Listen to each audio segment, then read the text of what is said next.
Halo Sobat Sang Pelaut, jumpa kembali di channel Sang Pelaut. Di kesempatan kali ini, kita akan mencoba menelusuri jejak pelayaran kapal pesiar di Indonesia. Namun sebelumnya, silakan Sobat Sang Pelaut untuk like, komen, subscribe, dan dukung channel ini untuk terus berkembang. Terima kasih.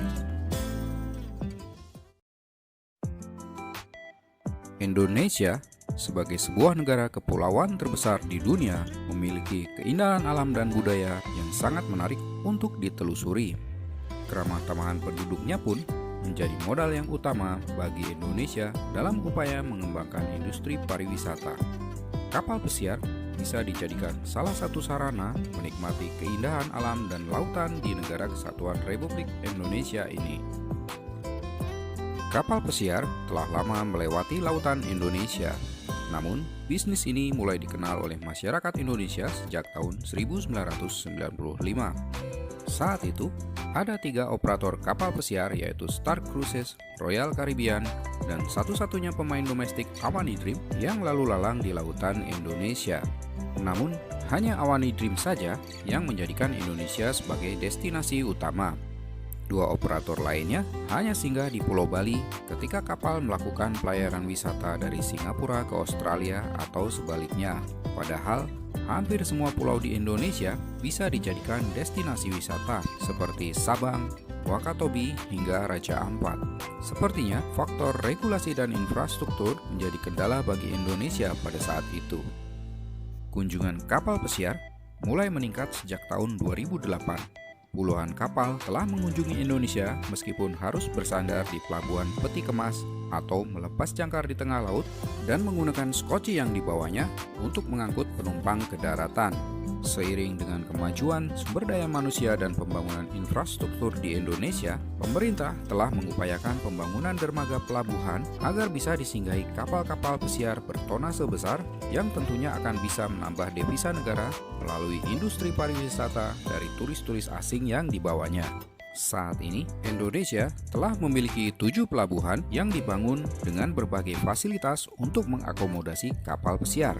Pelabuhan ini tersebar dari wilayah barat hingga timur Indonesia, mulai dari Pelabuhan Belawan di Medan, Tanjung Priok di Jakarta, Tanjung Emas di Semarang, Tanjung Perak di Surabaya, Soekarno-Hatta di Makassar, Benoa di Bali, hingga Gilimas di Lombok, Nusa Tenggara Barat. Penyederhanaan regulasi dan pembangunan fasilitas pelabuhan ini telah menarik banyak perusahaan kapal pesiar untuk menjadikan Indonesia sebagai destinasi wisata mereka. Pada tanggal 3 Maret 2011, kapal pesiar MV Artemis menjadi yang pertama bersandar di Pelabuhan Soekarno-Hatta, Makassar. Setidaknya, sekitar 500 penumpang yang dibawanya berwisata mengunjungi Benteng Rotterdam dan Pelabuhan Pautere di Makassar, serta Istana Bala Lampoa di Kabupaten Goa. Di awal tahun 2012, Royal Caribbean Legend of the Seas menjadi kapal pesiar pertama yang bersandar di Pelabuhan Benoa Bali setelah setahun sebelumnya ia tidak bisa bersandar karena terhalang alur yang masih sempit. Kapal berbendera Bahamas ini membawa sekitar 3.000 orang mengunjungi Pulau Bali dan Lombok dalam pelayarannya dari Singapura menuju Australia.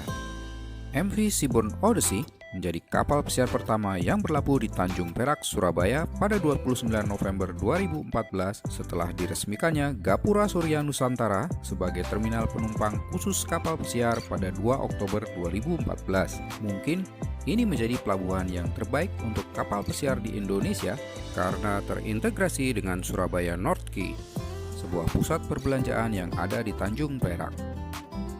Di awal tahun 2015, 2 kapal pesiar MV Crystal Symphony dan MV Silverwind bersandar bersamaan di Pelabuhan Tanjung Emas Semarang.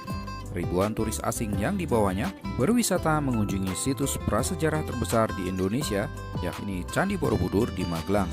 Di wilayah barat Indonesia, Pelabuhan Belawan menerima kunjungan kapal pesiar pertamanya di Terminal Penumpang Bandar Deli pada 27 Februari 2016. MV Hamburg menjadi kapal pertama yang bersandar setelah pembangunan fasilitas di terminal ini selesai dilakukan. Dermaga Gilimas Lombok pun seakan tidak mau ketinggalan.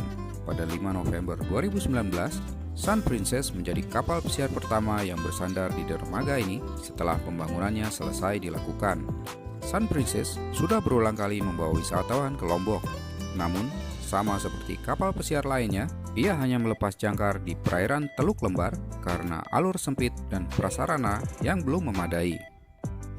Bagaimana dengan Tanjung Priok? Sudah tentu, sebagai pelabuhan terbesar dan tersibuk di Indonesia, Tanjung Priok telah melayani kunjungan kapal pesiar sejak lama. Di tahun 1995, Awani Dream menjadikan Tanjung Priok sebagai home portnya. Kapal-kapal pesiar rute Asia seperti Star Cruises dan Dream Cruises berulang kali berlabuh di Tanjung Priok dan membawa para wisatawan berkeliling di berbagai objek wisata di Jakarta.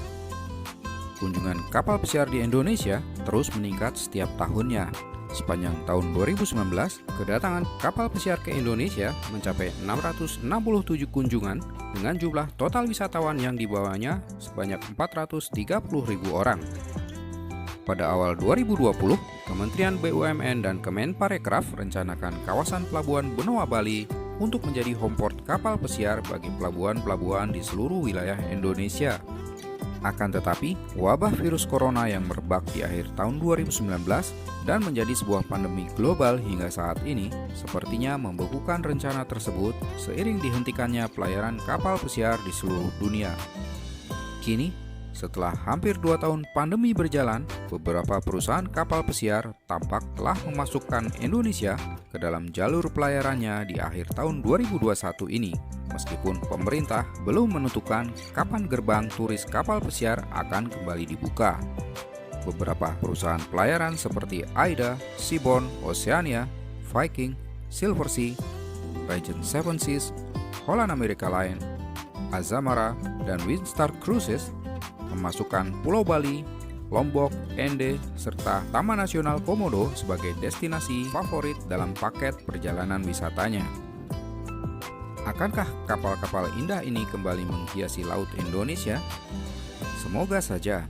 Seiring dengan melandainya kasus COVID-19 di Indonesia, pemerintah telah membuka pintu internasional pada tanggal 14 Oktober 2021. Namun, tentu saja pergerakan wisatawan asing tidak serta-merta bisa meningkat dengan cepat. Prosedur kedatangan dengan sistem protokol kesehatan pun harus direncanakan dengan tepat untuk menghindari kemungkinan adanya gelombang COVID-19 yang bisa setiap saat mengancam bangsa Indonesia ini. Terima kasih atas perhatiannya. Jumpa kembali di video kami berikutnya. Tetap semangat dan jangan pernah menyerah.